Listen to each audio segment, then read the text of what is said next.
welcome. We are in Overland Park, Kansas, a suburb of Kansas City. And we are speaking today with Julie and Hal Hanson of Jeff Hanson Art and parents of Jeff Hanson. Welcome. Welcome. Thank you. Thank you for coming to be with us in our home today. So we are here to celebrate the life of Jeff Hanson and talk a little bit about his life and talk about his legacy that he left and his art and benevolence and a specific kindness project that he worked on during his life and that you guys are continuing. Why don't you introduce yourselves and tell us a little bit about you first, then we can talk a little bit about Jeff. My name is Julie Hanson, and I'm the proud mom of the late artist Jeff Hanson.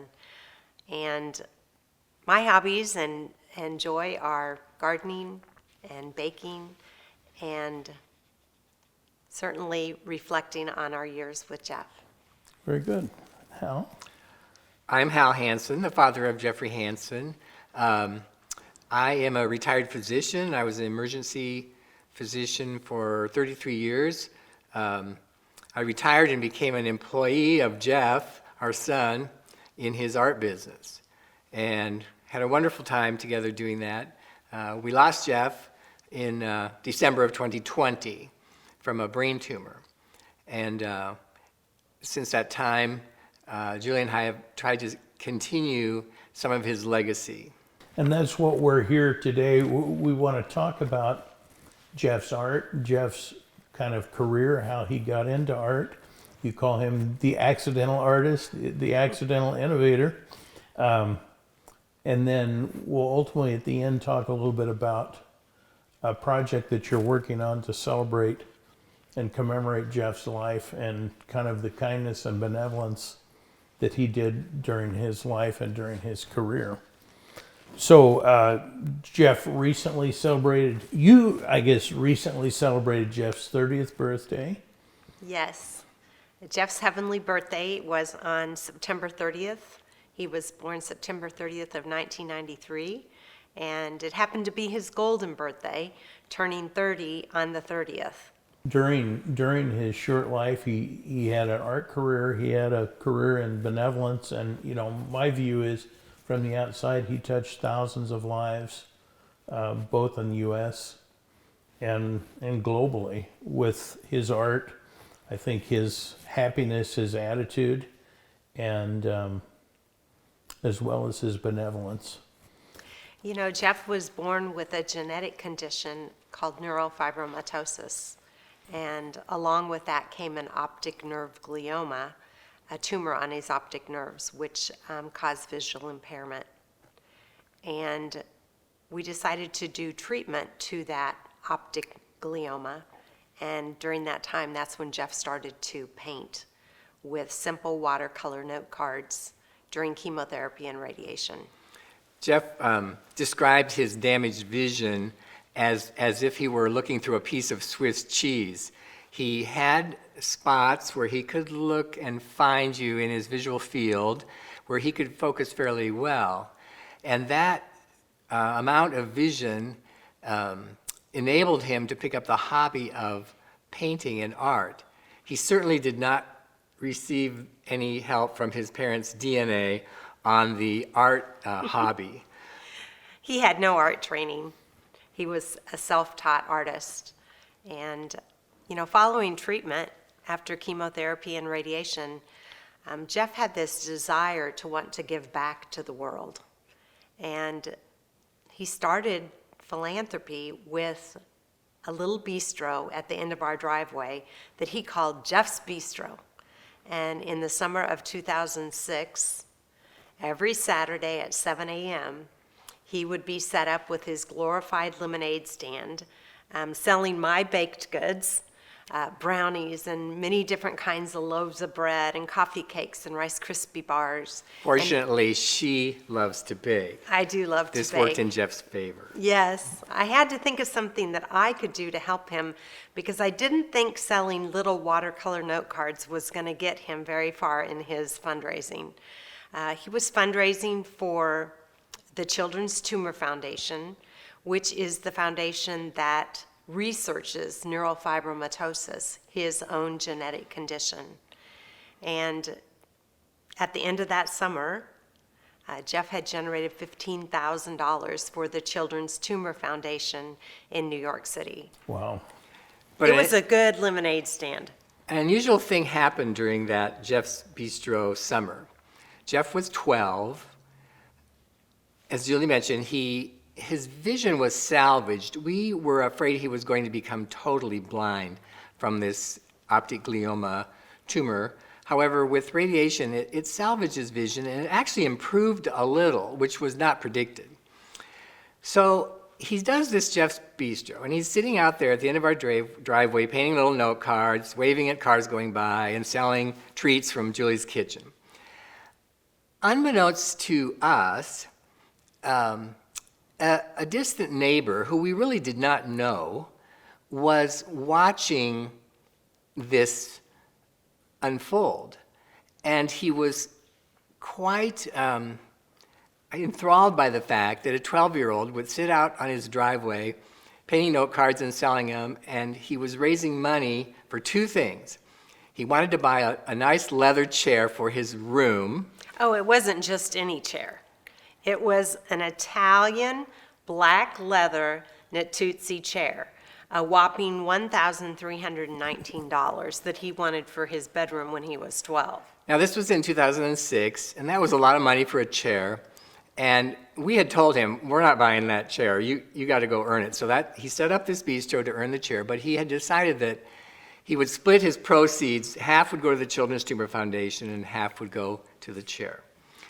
The man, the distant neighbor, saw this happening and stopped by the bistro and bought something and asked Jeff, about why he was doing this at age 12, and all the other kids were playing soccer, why are you doing this? And Jeff explained, well, I have low vision, I can't really do sports, this is something I can do, and I'm going to do it. And he even showed him a picture of the chair from something he had printed off the web, I think, of this chair that he was saving money for.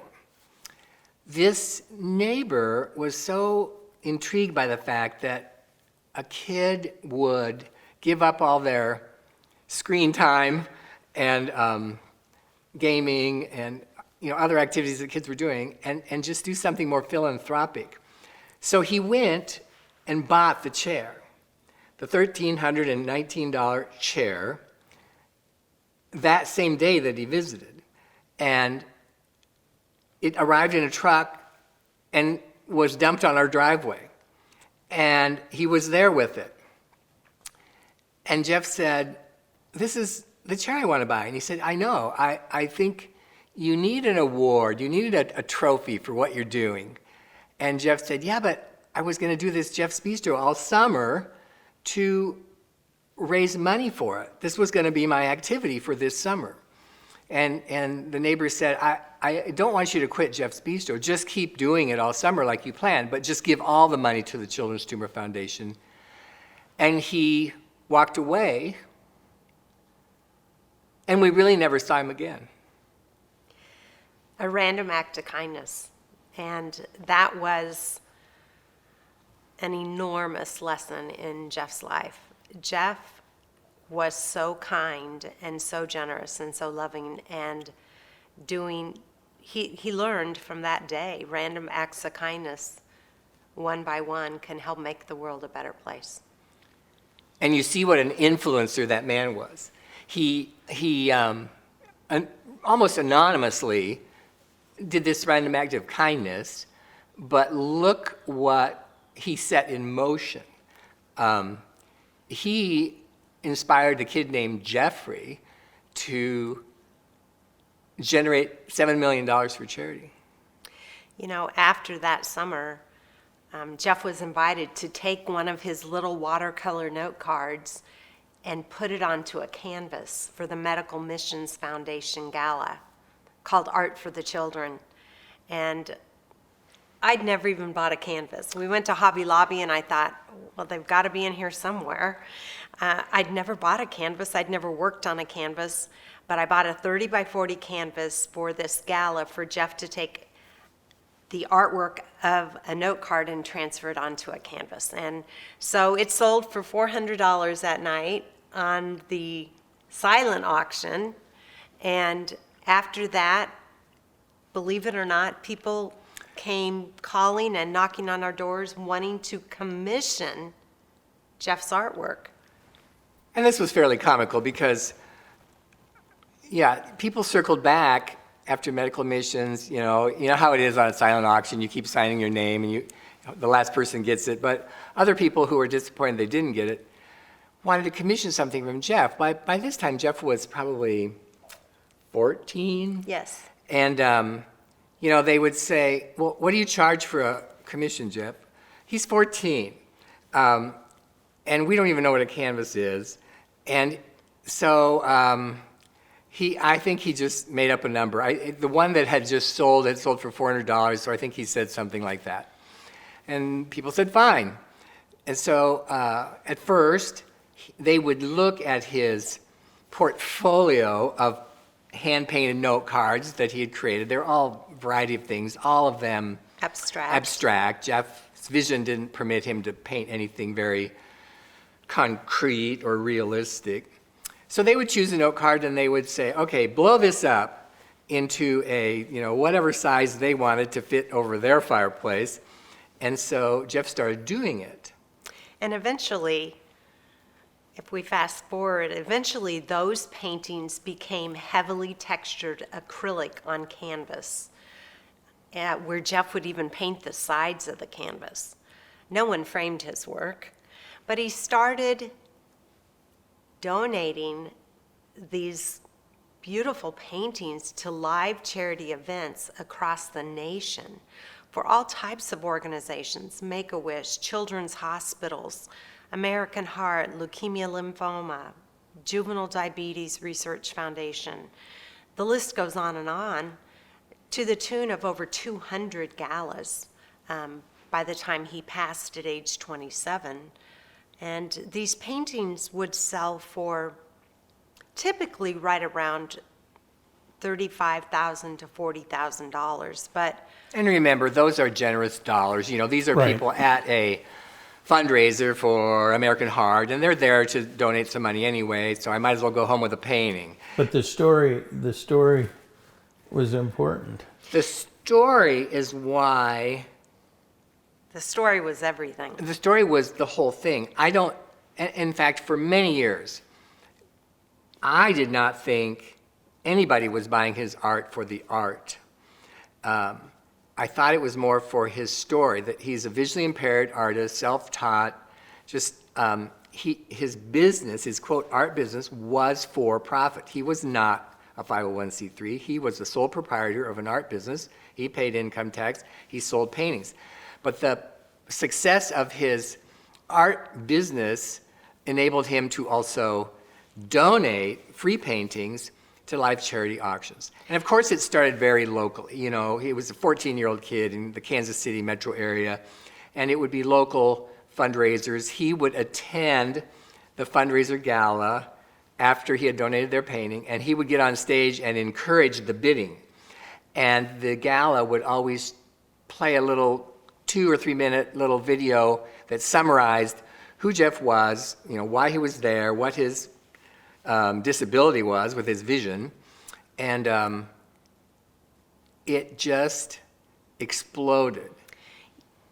Jeff started Jeffrey Owen Hanson, LLC, at age 15 while he was in high school. It was, like Hal said, a very small art business doing extraordinary philanthropy. He built a business backwards by doing philanthropy first. No one does that.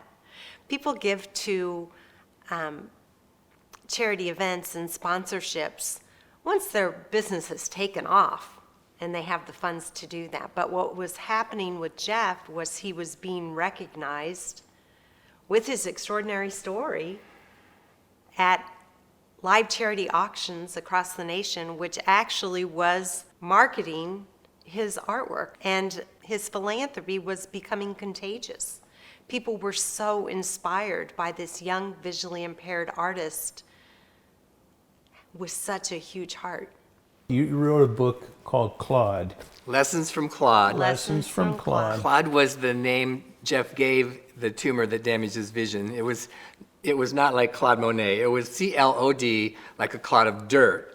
And he didn't like calling it an optic glioma. He thought it sounded too stately and important. He wanted to give it a very silly name that you could disrespect and not take Claude seriously at all. So he named it Claude. There was a positive enthusiasm within your family, within Jeff, that became contagious, maybe even in your neighborhood, and then We made jokes Beyond. about Claude and had yard signs about Claude and celebrated Claude, roast Claude for Thanksgiving. Yeah, we had a lot of fun with it. On Jeff's last day of radiation therapy to treat Claude, I think he did therapy for like 28 days. 28 On his days. last day, he kind of got the silly idea that he thought he was going to wear a tuxedo to his last radiation treatment. And of course, what 15-year-old kid has a tuxedo? But Jeff did because we were going to all these charity events. But at that point, we hadn't even gotten that far yet. This is, 2006, and we rented a tuxedo. We said, Oh, that's okay. right. And, our family, we were all three just very silly. We went out of our way to do things that were not predictable and sort of out of the box and very silly. And part of that was to keep the home environment in a positive way. keep some happiness as Yeah. opposed to. Well, we're in the midst, our only child is in the midst of chemotherapy and radiation for a brain Right. tumor. So we rent this tuxedo, and I take him to his last radiation treatment. Now, of course, the waiting room is filled with people, and they're all looking at this kid who was bald from chemo, but standing there in a tuxedo, fully decked out, and a top hat, and he gets his radiation treatment. So we have a picture of him laying on the radiation table with his mask on, that's the target mask, having his final treatment. So then we go back to our house, and Julie had arranged 100 neighbors to be in our yard holding helium balloons. And so we got out, and we had a farewell to Claude helium balloon launch. And it was a moment to just sort of let go of the sadness, let go of Claude, and just move on. Jeff was not going to be defined by his brain tumor.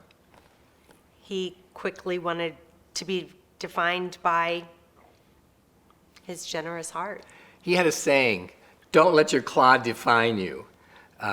Focus on what you can do, not what you can't do. Focus on your ability, not your disability. And he wanted to be known as, I should say, he had a goal. Jeff had a goal that with his bistro and with his paintings being donated to live charity auctions around the country, many of which he attended and encouraged the bidding, he had a goal to raise $1 million to charity by the time he turned 20. This was not Jeff writing checks to charitable organizations. This was Jeff gifting the painting to the organization. It was up to them to market it and put it on their live charity auction, and he often agreed to fly around the country with his charming parents and get on stage and Encourage the bidding. yeah, and again, I do believe his story was a bigger drive for people to bid on his art than the actual art. However, somewhere in there, before he turned age 20, I came to the conclusion that people liked his art. People on his website that we didn't know whatsoever would buy art off his website, and they did not know his story. They didn't know he was visually impaired. They didn't know anything. They just Googled modern art and bought a painting off his website. I came to the conclusion that, yes, his story was selling his art, but so was his art. The art was as inspiring. Yeah. Well, what started to happen is people who didn't know his story We're buying the art. were buying the art. And so that was a game changer for us in our minds because we thought it was kind of a pity purchase. And Exactly. we quickly realized that people from across the nation were buying his art and they had no idea of even the story. You were onto something. So, And meanwhile, at these live charity auctions, one bidder would win the bidding and take the painting home.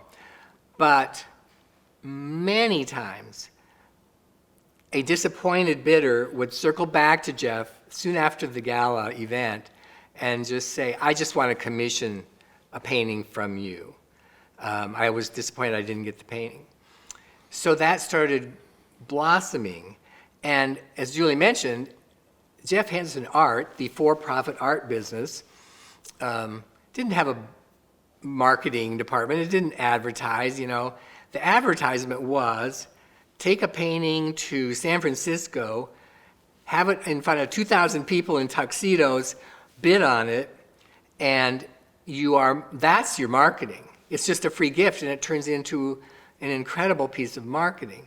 And then every painting that hangs on a wall in Maine, Orlando, Dallas, Houston, wherever, is a little billboard for Jeff Hanson Art with his signature signed in huge letters along the side that just continued to promote his art. All the time we would get a call from El Paso saying, I saw a piece of your art hanging in the Children's Hospital, and I found you, and I want you to commission something for me. It got to the point where it was overwhelming. I don't believe Jeff was ever caught up in commissions his entire life. He was always about at least 4 months behind in creating a painting for someone who wanted it commissioned.